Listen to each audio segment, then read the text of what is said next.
We now want to discuss how we can control which layer an adjustment layer is going to affect. You might have an image with multiple layers. If you put an adjustment layer at the very top, that adjustment layer is going to affect every layer all the way down through the image. Let's come over here and open up an image. We want to open up 09 Clipping PSD. Now this image is made up of 3 different layers. We have the Sasha layer. She was originally photographed on a white background. I cut her out of that background. I created a shadow layer. And then I added this backdrop. Now whenever I add an adjustment layer to an image with multiple layers, that adjustment layer is going to appear above whatever layer I have selected at the time. If I want the adjustment layer to appear at the top of the stack of layers, I need to make sure I select the topmost layer.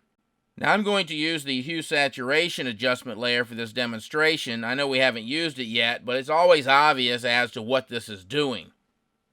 I'll come over here, apply the adjustment layer. Now if I slide the hue slider, that changes the colors in the image based on the color wheel. Again, we'll take a look at all of this in the next lesson, number 9. But let's say that I want Sasha to turn green to be the Wicked Witch of the West's daughter. Notice that every layer turns green, including the backdrop layer. What we're going to do here is very easy to do. It's the only button on the adjustments panel that we did not look at earlier, and it's this one right here next to the eyeball.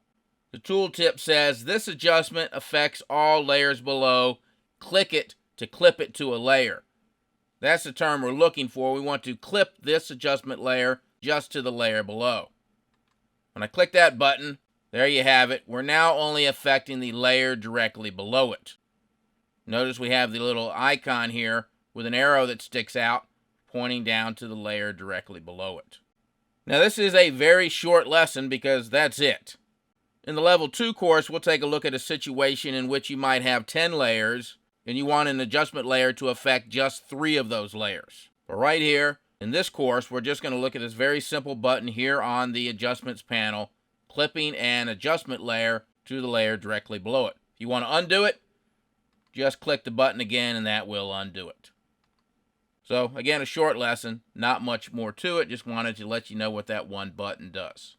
Now in the next lesson, we'll take a look at our last method of correcting exposure, and that's by using the shadow and highlight command. This is the command that you're going to use on images that have subject matters in the shadow areas and in the highlight areas. As we know, the levels command itself is only going to work on images in which everything is in a uniform light. So let's take a look at the shadow and highlight command, one of my favorite commands in Photoshop. Take a look at that next.